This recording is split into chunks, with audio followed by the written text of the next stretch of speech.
Good afternoon. Good afternoon. Good.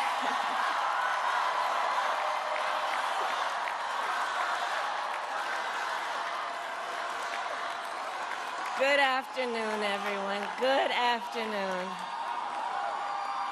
Good afternoon. Good afternoon. Thank you all. Thank you, thank you. Thank you, thank you. So let me say, and I love you back, and I love you back. So let me say, my heart is full today. My heart is full today, full of gratitude for the trust you have placed in me, full of love for our country, and full of resolve. The outcome of this election is not what we wanted, not what we fought for, not what we voted for, but hear me when I say, the light of America's promise will always burn bright. As long as we never give up, and as long as we keep fighting.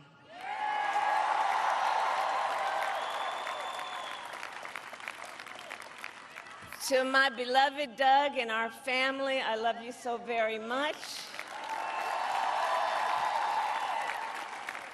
To President Biden and Dr. Biden, thank you for your faith and support. To Governor Walz and the Walz family, I know your service to our nation will continue. And to my extraordinary team, to the volunteers who gave so much of themselves, to the poll workers and the local election officials,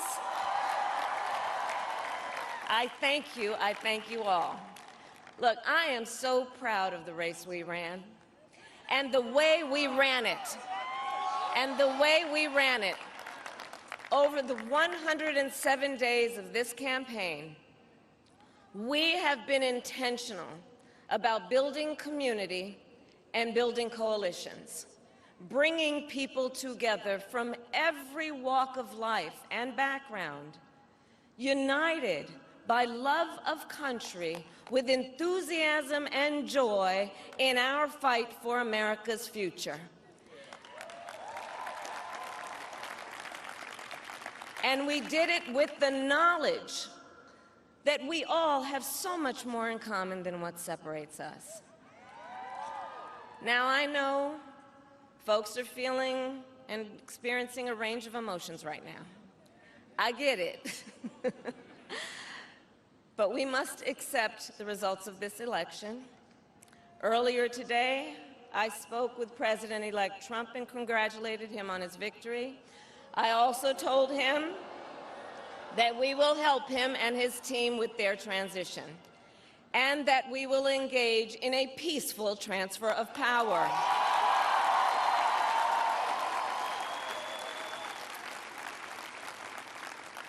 A fundamental principle of American democracy is that when we lose an election, we accept the results. That principle, as much as any other, distinguishes democracy from monarchy or tyranny. And anyone who seeks the public trust must honor it. At the same time, in our nation, we owe loyalty not to a president or a party, but to the Constitution of the United States.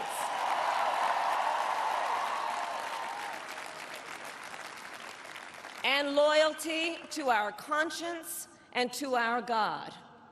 My allegiance to all three is why I am here to say, while I concede this election, I do not concede the fight that fueled this campaign.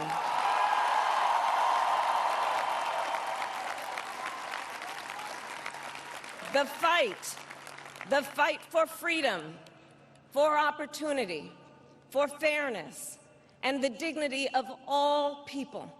A fight for the ideals at the heart of our nation, the ideals that reflect America at our best. That is a fight I will never give up.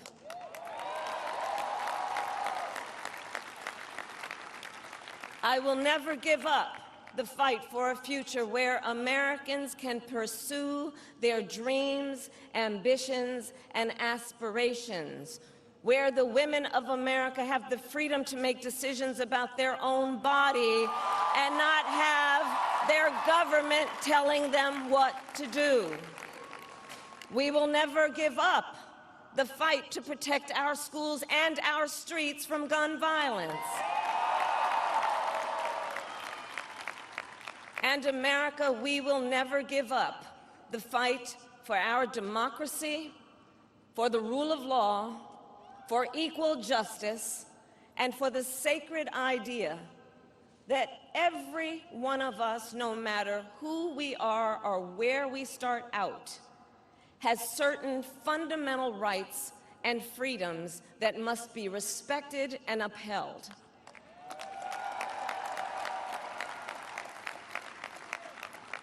And we will continue to wage this fight in the voting booth, in the courts, and in the public square.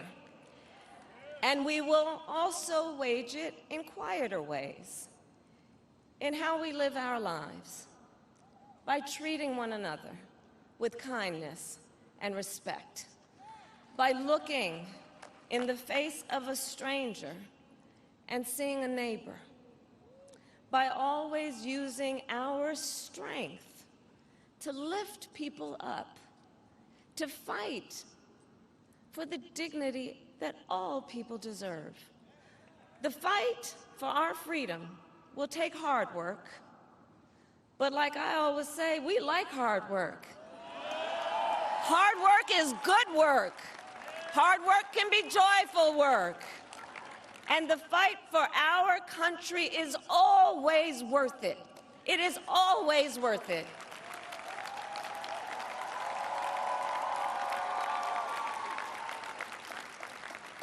To the young people who are watching, it is, I love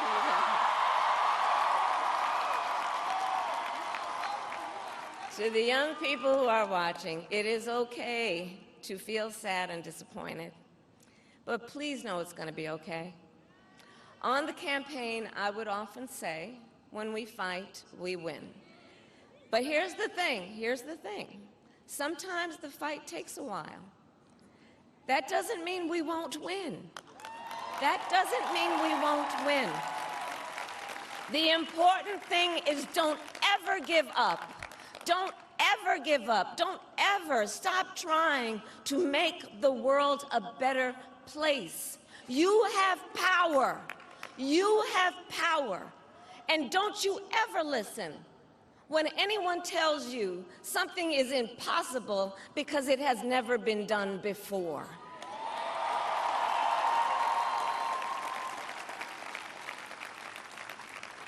You have the capacity to do extraordinary good in the world. And so to everyone who is watching, do not despair. This is not a time to throw up our hands. This is a time to roll up our sleeves.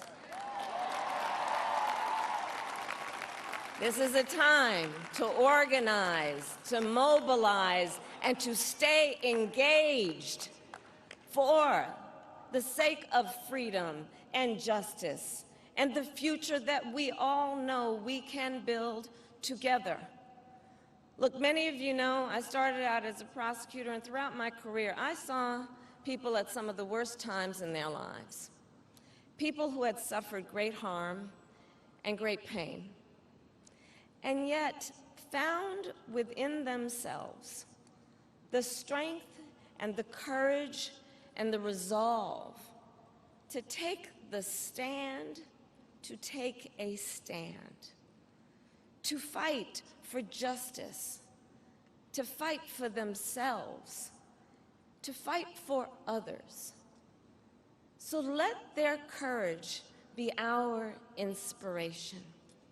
Let their determination be our charge. And I'll close with this. There's an adage an historian once called a law of history, true of every society across the ages. The adage is, only when it is dark enough can you see the stars. I know many people feel like we are entering a dark time, but for the benefit of us all, I hope that is not the case. But here's the thing, America, if it is, let us fill the sky with the light of a brilliant, brilliant billion of stars. The light of optimism, of faith, of truth, and service.